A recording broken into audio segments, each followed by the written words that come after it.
Good morning. All right. Can everyone see my screen? Yes.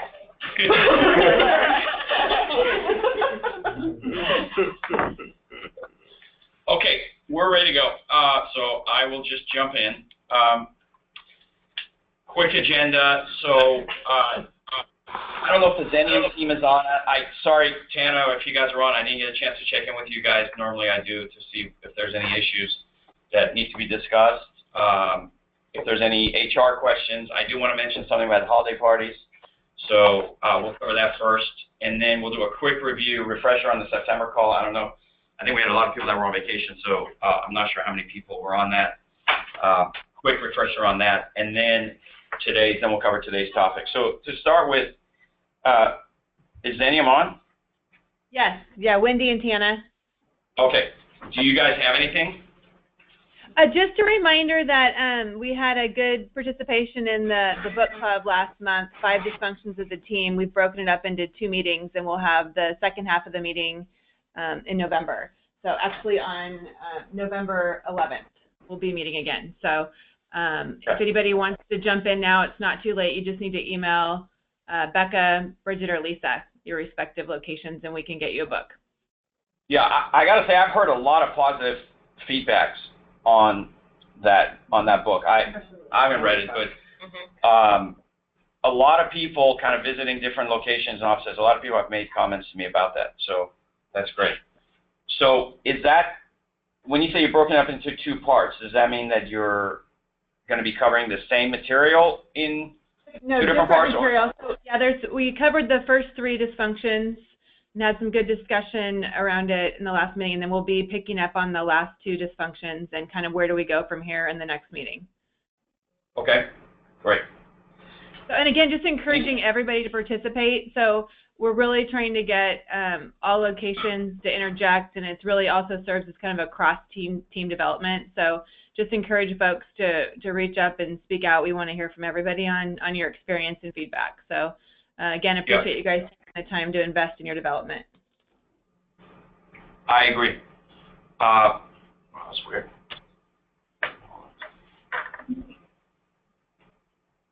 Okay. Any questions, HR? Jesus, I closed my mouth. Oh, it's showing up on my screen, not on that.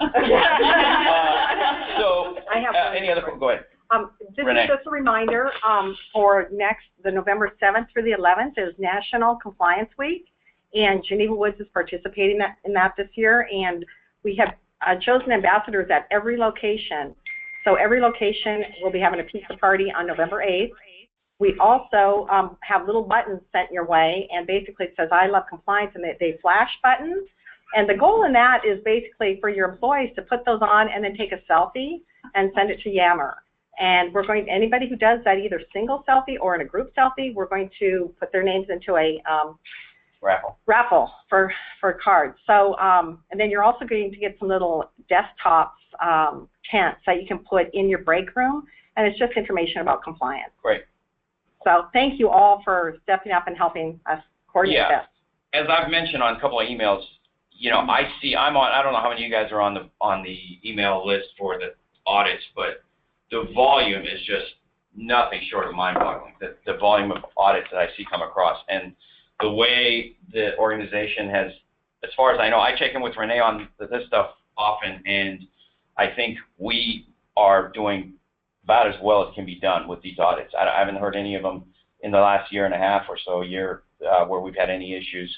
So I think that's just a testament to the compliance team and the focus across the organization. I think there are certain things that we'll talk about in this call, especially related to standardization and the system conversions. That's just absolutely critical that we maintain that discipline as we convert systems relative to document retention, proof of delivery, things like that. So it's so critical that we keep our eyes open on that. So thank you, Renee. Okay, anything else from any of the HR team on the call? Holiday parties. I'm going to be sending out an email over the weekend, or do a Yammer post over the weekend about this and just some other related things. This has been a pretty tough year, and I think, we've had a lot of issues related to reimbursement reductions across the business, across infusion, across DME, across long-term care pharmacy. And I just think that, what I want to do is think in certain innovative ways maybe around the holiday parties. I'd like to see how much we can save relative to prior years on what we spent on the parties. I think with Lynette and I talked about some ideas that I had. I think it was Lynette, maybe it was Becca. And I talked about some ideas I had for Vancouver, for example.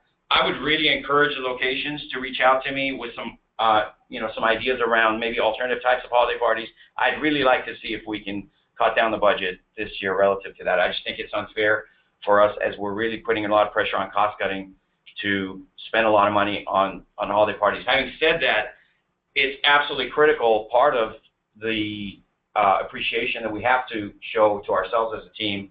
And for me, it's really important to be at the different locations. So I think I would just like to kind of use our creativity to see what we can do there. So that's my thoughts on that. I also know that there's a lot of stuff going on today, especially with Oregon and Washington, Oregon and Vancouver locations. So I don't want to take the whole hour on this. I'd like to go pretty quickly, but I do encourage people to stop me if there's questions. So a quick refresher for last month's call. So we did, if you guys remember, David Marquette, who had written this book, Turn the Ship Around. He's a Navy admiral, submarine admiral. He, and essentially the concept was around this idea of intent-based organizations, and the idea of empowering the team throughout the organization, making people feel like they're welcome to make decisions, that they have the ability to make decisions, that they can make an impact on the organization no matter where they are on the organization. I think we do this okay in some parts of the business. In other parts of the business, we don't do it that well. But I think what's really critical was really for me, the next slide, which was to even be able to get there, what do you need? For us to be able to actively be able to create an organization where we're really giving control for decision-making throughout the organization, what is it that we need? The two key components, which Marquette talks about, and I totally agree with, is competence and clarity. Competence in the sense that, do we have the people, the tools, the training, the knowledge to be able to give that kind of decision-making to our team up and down the organization, throughout the organization? And secondarily, do we have the clarity? Have we provided sufficient clarity so that they have a context within which to make decisions? Because if we haven't done that, then we're going to have a lot of failures throughout the organization. A lot of failures, wrong decisions, bad decisions, baseless decisions. So in order to do that, we have to have defined roles, defined language, and defined processes. So a lot of my focus over the last few months has been on the Pacific Northwest, and I can speak very clearly relative to that, and that is that we are in the process of developing those three things in the Pacific Northwest. I don't believe that today we have defined roles, defined language, and defined processes across the locations. We've got it in certain locations, but we don't. The question for you guys to ask yourselves is, in your organization, do we have that? Because if we don't have those, then it doesn't even matter, because that's the pillars, that's what everything sits on. So we've got to have the ability to communicate what our standards are and what our expectations are. Relative to clarity, and again, I think what's really important, because so much of the actions in this company right now are happening in the pharmacy business in the Pacific Northwest, is clarity around what are our core strategic planks as a company. And for this year, for 2016 going into it, there was really four, which was standardizing our systems and processes, centralizing certain functions that could be centralized, automating functions that should be automated, and then finally consolidating functions across the organization. So we're in the process. It's not just the pharmacy in the Pacific Northwest that we're doing this. We're doing this in Montana is in the process right now. They're in the middle of, or it should be concluded, getting on QS1. So at that point, literally every single pharmacy that we have in the organization will be on QS1 outside of Spokane is outside of the Wasilla, one of the Wasilla retail locations. We're centralizing functions across the organization. We're doing central fill for Wyoming out of Vancouver today. We're doing central fill out of Vancouver for Montana, for Seattle. We just started doing a big chunk of Portland's refill cycles out of Vancouver. We're doing a lot of things like that. We've centralized outbound calling for respiratory supplies in one place. So there's a lot of those things. Automation. Even in the finance group, we're in the process of automating our accounts payable functions so that we're no longer cutting manual checks. Invoices automatically go to an outside provider. They get digitized. They get fed into the system. Automated payments are sent out. So we're doing this across the organization. So that clarity around what our core strategies are should be there. It should, everyone should be able to communicate what these strategic planks are. That drives a lot of what we're doing across the organization. So when people get confused as to why we're doing something, why we're cutting back on certain functions in a location and transferring it to another location, we as the leaders in the organization should be able to explain to them why that's happening, right? So that's one of the ways in which we've created clarity. Another way is obviously the six senses. And this to me is so critical because if we make decisions within the context of the six senses, if we make decisions within the context of our strategic plans, and they're intelligent decisions, but they end up being the wrong decisions, then that should be a mistake that can be tolerated by our organization. But if wrong decisions are made outside of those core boundaries, then that's a whole different thing. That's a different kind of failure. Does that make sense so far? So the core issue of what I want to talk about today is there's two things. There's what I would call failure-tolerant leadership. I want to thank Paul. Paul actually brought up Paul and I had a couple of conversations this week about this, Paul Johnson and I, about this, around this idea of what kind of an organization do we want to be in the face of adversity, in the face of certain failures that we've experienced.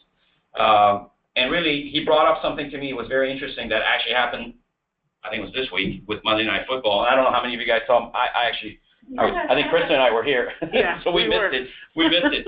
But I don't know how many of you know, but basically it was kind of a crazy game where it ended up 6-6 tie in overtime, where both teams missed short field goals at the end. And what Paul brought to my attention was a very interesting article that talked about the reactions of the two coaches. The Arizona coach, who had this relatively obnoxious reaction around, "You're a professional, go make that kick." That was his reaction to his kicker to the press. And then Pete Carroll's reaction, outside of his facial reaction, when he realized that they had just missed a 26-yard field goal, which actually, if you can pull it up on YouTube, it was a pretty funny reaction. But his reaction after the game, both to the press and to his kicker, was, quote, "He made his kicks to give us a chance, and unfortunately he didn't make the last one. He's been making kicks for years around here, but he's going to hit a lot of winners as we go down the road here. I love him, and he's our guy." I read a quote, what the kicker said about the Pete Carroll quote, and I should have probably put it in here. It was an amazing quote, and he said, "This is why we are the team that we are, because we have a coach like that, we have a leader like that." And he talked about the positive feelings around the organization, even when they have a failure like that. So that's an example of a very good example of failure-tolerant leadership. Here's a guy who says, "Look, this is not. We have competence. We did everything right. He just missed." Right? So it was within the boundaries of what what their strategy is. In fact, I read something else that said, we knew that he had missed 4 other field goals in that stadium over the years. He said we knew that going into the game that he had missed it. And I thought about taking a timeout, but then I looked at the way the guys were lined up to kick that field goal, and I thought there's no reason to take a timeout. This is all good. Everything looks good. So I decided to let it go. And so, they're dealing with a mistake. They're dealing with a failure in the right way, in a very admirable way. So Soichiro Honda started a company that you guys have heard of, one of the largest companies in the world. Is a very famous quote in the business world. "Success represents the 1% of work which results from the 99% that's called failure." So the point here is this: if we're going to give responsibility throughout the organization, and we're going to create processes, and we're going to let people make those decisions, then if under certain circumstances, we should be willing to live with those failures. And, you know, it's not always easy. In the heat of the battle, it's not easy. I mean, I'll raise my hand. I'm not always the best at being able to accept failure and tolerate failure. But it's part of what we do. We're doing some really complex stuff, and I realize that it's part of what we do. So really adopting that culture becomes so critical if we want to push the ball forward. We could have chosen to just be a good company. That would have been pretty easy. We bought some really good companies. We could have let different people operate the way they were operating, the way they've historically operated. The risks that we have taken over the past couple of years are calculated risks aimed at becoming a great company. The way to become a great company is for all of us to be rowing in the same direction at the same time in the same way. So to do that requires us to do the things that we're doing. It requires us to do system conversions. It requires us to centralize functions. It requires us to standardize our processes and our systems. So those come with calculated risks, just like Pete Carroll's, you know, I'm going to let him go ahead and kick the field goal, even though I know he's missed 4 field goals in that stadium. It could fail, but it's a calculated risk, and we're only going to become a great company if we're able to and willing to take those calculated risks. So what is failure-tolerant leadership? Creating a culture of intelligent risk-taking that leads to sustained innovation in terms of products and services. So that's what we're doing, right? There are other companies, I mean, I can tell you, Guardian Pharmacy, very large company, about 3 times, 4 times our size. They've made a huge number of acquisitions. Their philosophy is completely different. They're effectively operating all of those businesses as separate businesses. That's just their philosophy. There is no single Guardian Pharmacy. Each of those locations operates with their own culture, under their own brand name, under their own systems, under their own processes. There's certain things that they've centralized, but ultimately, at the end of the day, they're different companies. I don't think they can ever be a great company if that's what they're going to do. I think they can be a collection of good companies, or maybe a collection of great companies, but they are not going to be a great company under that strategy. And I've talked to their CEO, and you know, he has outright said, I'm just not willing to take that risk, the risk that it takes to do what you're doing. And so it's interesting. So, you know, what does it mean from a leadership perspective? Effectively, what it means is alleviating the fear that if we've given the tools, if we've given the clarity, if we've given the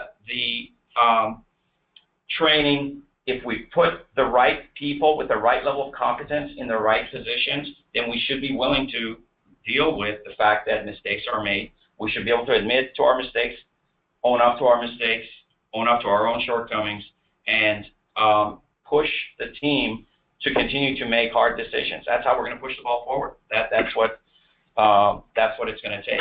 And this is happening across the organization, by the way. We're taking risks across the organization. We're doing great things across the organization. It's causing us a lot of pain in the short term, but long term, it's going to pay dividends. And so even automating things, even if I look at our accounts payable department, automating accounts payable, there's going to be failures there for sure. There's going to be bills that are going to go unpaid. There's going to be things that are going to fall through the cracks. It's going to be painful up front, but long term, it's going to yield dividends. And so inspiring our team to get through those failures is critical to our ability to continue to push forward. It's absolutely critical to that. So having done that now, that across the organization, we have to admit that there's been some, what I would call suboptimal outcomes, which is a euphemism for failures. It's not that what we're doing has failed. What we're doing is succeeding, but within that context, we've had a number of failures. So we have failures like that every day. And I think recognizing that allows us to be able to categorize those failures either within the type that are tolerable or the type that is not tolerable. So the way I look at this is if we have created the right environment and the decisions ended up being the wrong decisions, or we end up failing for the right reasons, we can tolerate those. But that doesn't mean, there's a reason why I put an asterisk above failure tolerant leadership. It's not that we're always going to be tolerant of failures. It's that we're going to be tolerant of the right failures, but not tolerant of the wrong failures. So when you look at these particular questions, and I'm going to ask some people to step in here. I'm going to ask David, because David Ronda has been in the middle of this thing between the conversion of the Portland pharmacy amongst a whole bunch of other people. I'm going to ask him to comment on this. Certainly, we're going through major pain right now, conversion pain in Spokane. So if anyone from Spokane wants to speak up, I'd welcome that.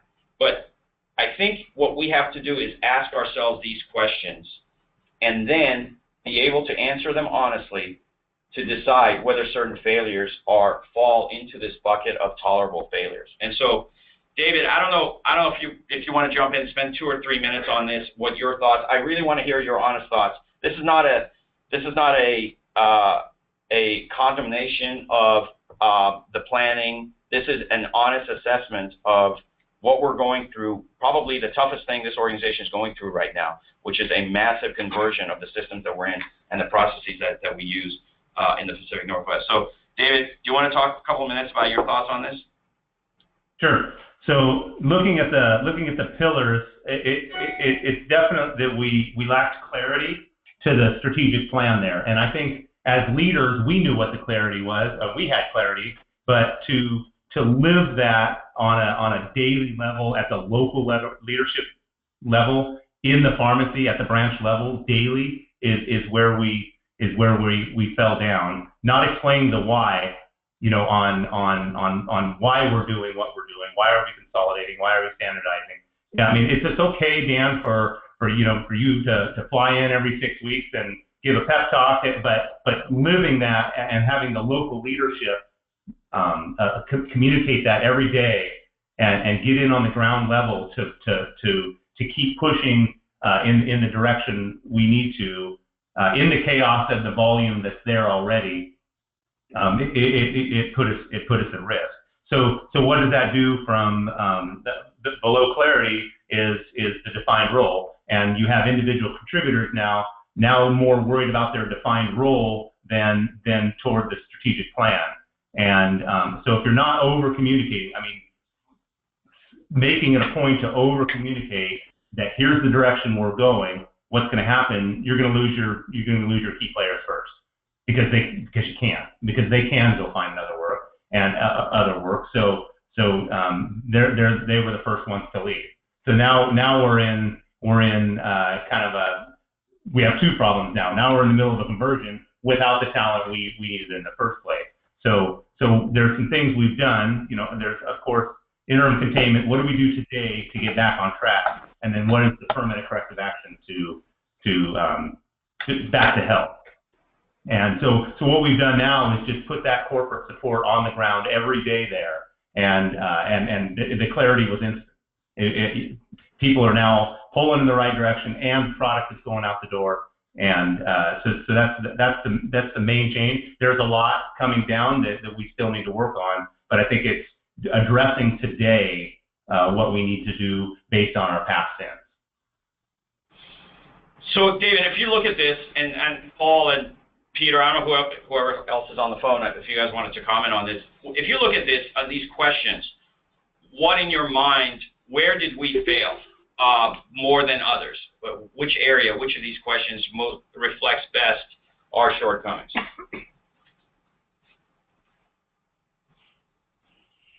Well, I think a risk assessment was definitely. I don't think we did a healthy enough risk assessment. So that would be the second bullet up from the bottom.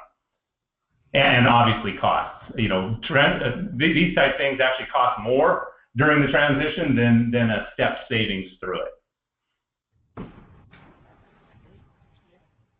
Yeah, and the question is, the question we got to ask ourselves is why? Because we've been through a couple of conversions already. So, the question is, why did we underestimate the risk? Why did we underestimate the cost and the timing? Any other thoughts, Matt? Go ahead. I do. I mean, when I read this, I see item number 3, which is the heart and soul of team. And it refers me immediately back to our current book club, which is the 5 dysfunctions of a team. And in 20, 30 years of managing large-scale projects, they always fail because of that. That there's not the level of engagement. People don't take things seriously, the accountability for individuals, and then they focus on themselves instead of the project. And every time it comes back to that. Yeah, you can do more risk assessment, you can do more planning, but at the end of the day, all of that stuff is easily adjustable for when you have a functioning team. But when the team members don't engage collaboratively, you're doomed. Well, and I think this is Paul. I'll just extend a point that David was talking about. There are several key people in the Milwaukee operation, since that's kind of where we're zeroing in on, that were essential to the day-to-day operation of the business, and we put a conversion on top of that.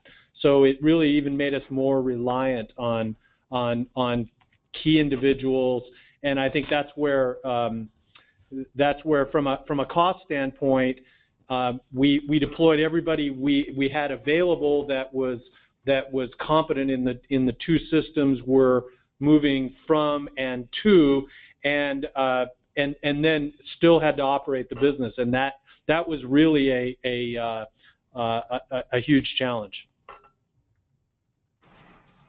Well, I think, Paul, to be honest, I think that sort of points to number 1, right? Was the plan designed consciously, or was it carelessly organized? Now, maybe it wasn't totally carelessly organized, but, there are things that we missed, given, as you said, the changes in the organization, the people who, because they didn't understand strategically where we were going, or because they just didn't want to go through the pain of the conversion and had other options, we ended up losing some key people. And so whether that could have been anticipated or not, whether we could have reacted in a different way after we did lose some of those key people or not. So the point here, and I don't know, Peter, I don't know if you're on, do you have any thoughts in addition to this? I don't know if Peter's on. The purpose of this analysis is to do an honest assessment of our ability to plan certain major decisions and then execute on it. And so when I say we can tolerate failures, to me, at least for myself, I can tolerate failures if we can answer all of these questions with a yes, right? Well, except for the last one, where the same mistakes made repeatedly. That's a no. All right. So I think if I look at this and we can positively at least answer these questions, then I can tolerate the fact that we missed the field goal. But if we can't, if we had the wrong people on the field, if we rushed through it, if we had all kinds of other things that we knew about that we could have anticipated, then really it's hard to tolerate it. And so I think that's the kind of organization that, at least in my mind, pushes forward, right? It's because what you're really saying is, number 1, we got to learn from our mistakes. Number 2, we've got to have the right team. We've got to have the right players on the team. We've got to have the right players in the right positions. And number 2, we've got to be able to plan and execute and learn from our mistakes. And so, to me, I look at this and I say, there are certain things. I've said this, I don't know how many times. I mean, I've been through many software conversions. There's no such thing as a clean software conversion. There never is. Having said that, we know that. And so there are certain things that we can anticipate and should anticipate. There's other things that you can't. And the ones that we can anticipate and can avoid, it's our responsibility as leaders to make sure that we are. So that's sort of, I think that's worth a discussion. And I think this is a good set of questions to do a I hate the phrase post-mortem, but, post-project, huh? Lessons learned. Yeah, a lessons learned analysis after major projects, or once we suffer from major failures, then we need to do the analysis and use this as a tool to do the analysis to understand why things went haywire. Any questions or any other thoughts on that? Anything from Spokane or anywhere else? Sure, Dan. This is Tim. Yeah, I think if you take a look at this, was the plan designed conscientiously? I think generally it was. However, I think obviously a big lesson learned, I think, was not to do 2 conversions simultaneously. They kind of strained the company's resources for everyone. Could the outcomes could have been prevented through more research or consultation? My input on there would have been to have key leaders maybe go to some QS1 sites and actually spend some time where they can learn the workflow and then come back and be able to apply that workflow instead of just getting everything up front and then being told to go. Was the project a collaborative process? I think it was. I mean, I think the workflow planners were there. There was inputs, but again, we were losing that kind of detail, and I think that was a big stepping or hurdle. And did the project remain true to goals?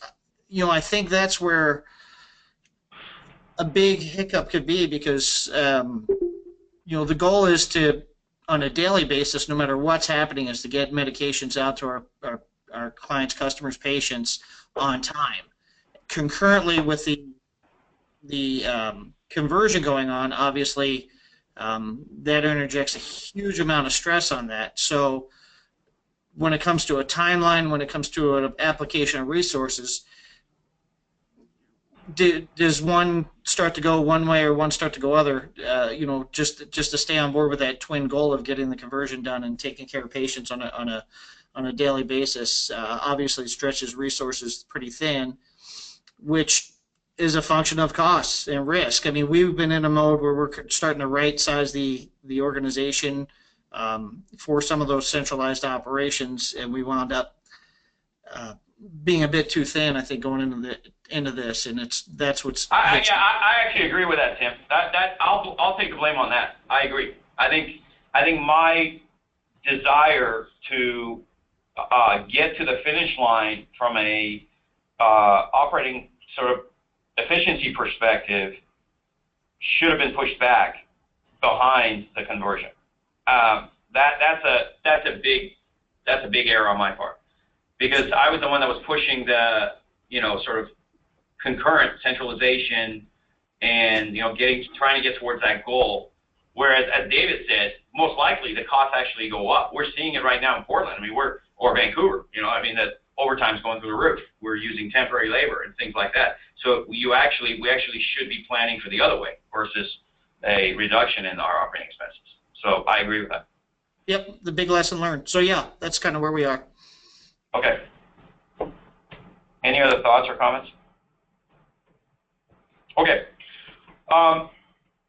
So, if we're going to do that, if we're going to have a mistake, have these kinds of failures, then we better have an organization that actually is resilient enough to make it through it. I look at Anchorage, the Anchorage organization or the Alaska organization is what I believe to be an incredibly resilient organization today. That's because of the pain of the last 3 or 4 years of having gone through these things. I have a high degree of confidence that change in and of itself is not going to be hugely disruptive in the Alaska organization, simply because they have become resilient. They've become battle tested through huge changes that we experienced. I have no reason to believe that the rest of the organization is not going to be the same.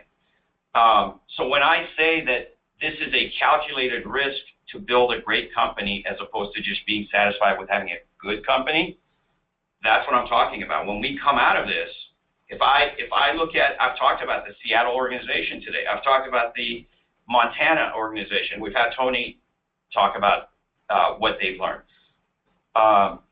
Casper, Wyoming, same thing. Even Idaho today, significantly more resilient because of everything that they've been through, rather than if we had just sort of left everything alone.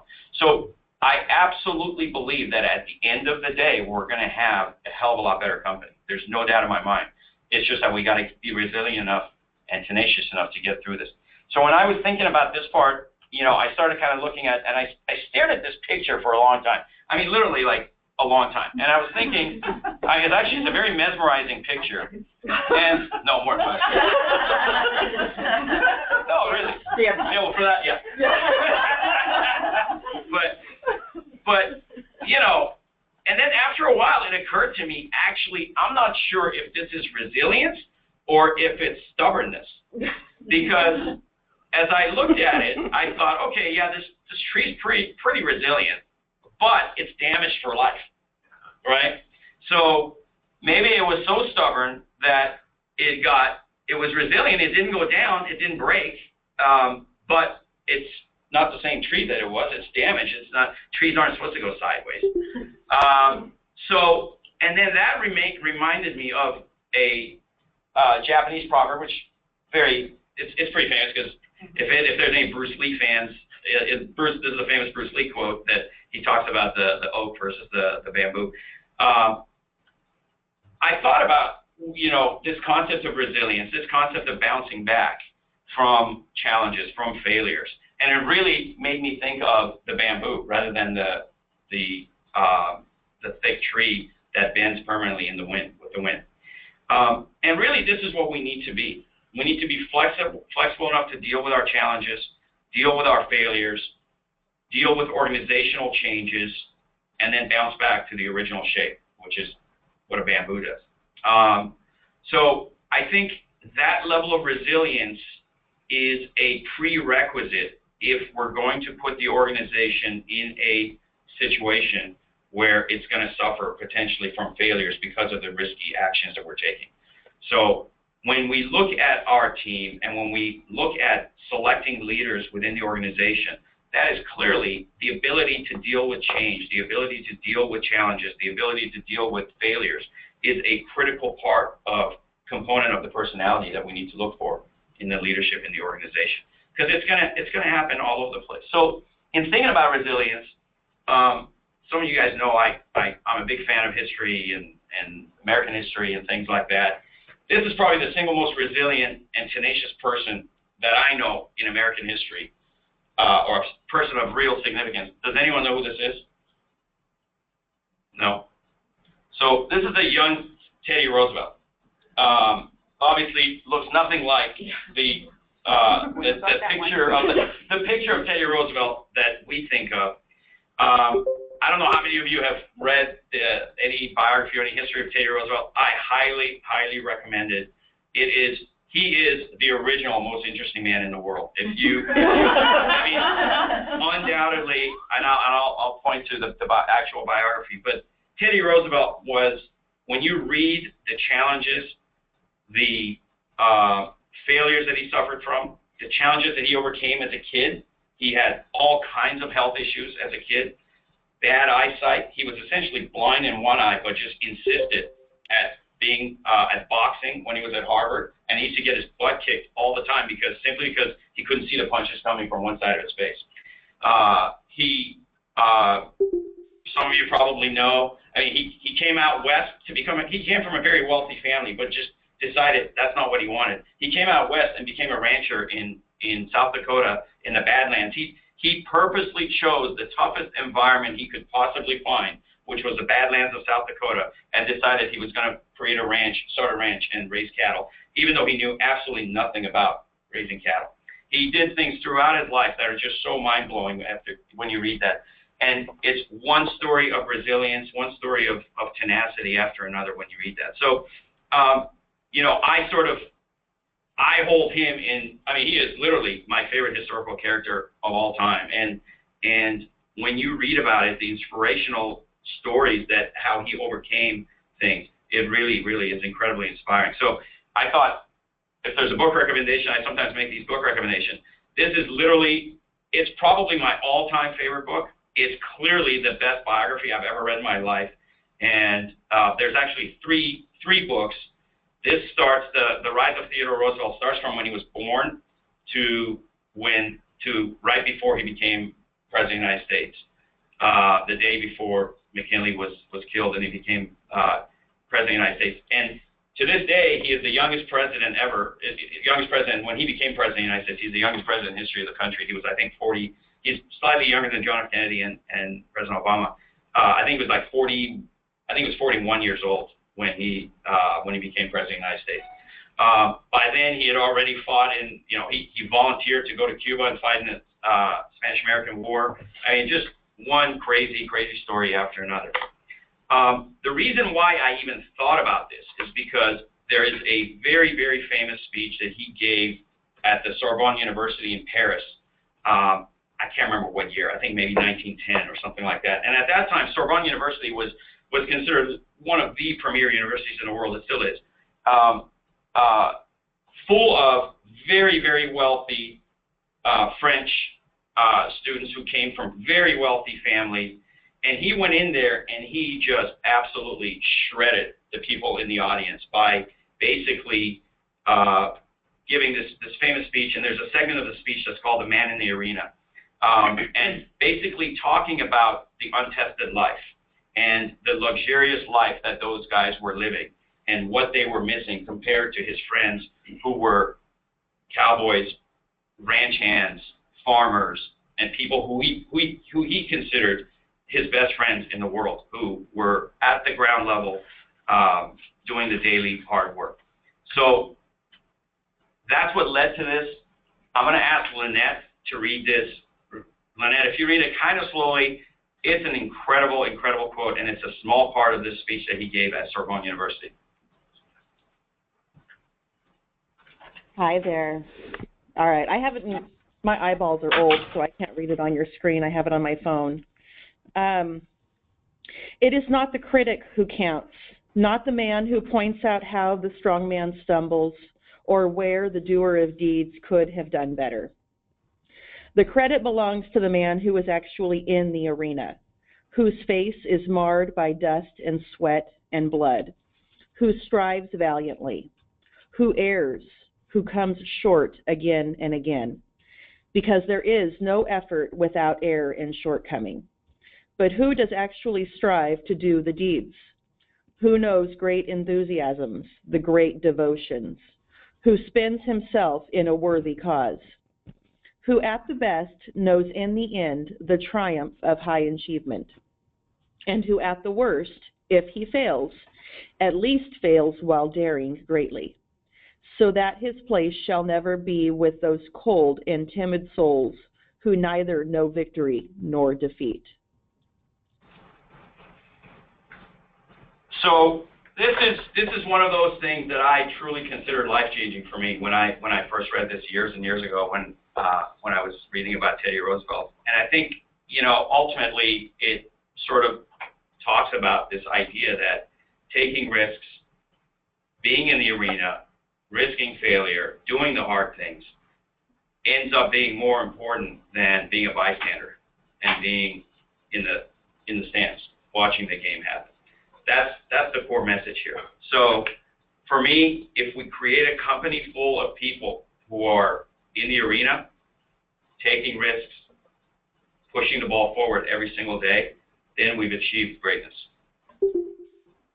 Okay? That's it. Any comments, questions, thoughts? Okay, everyone. Thank you very much.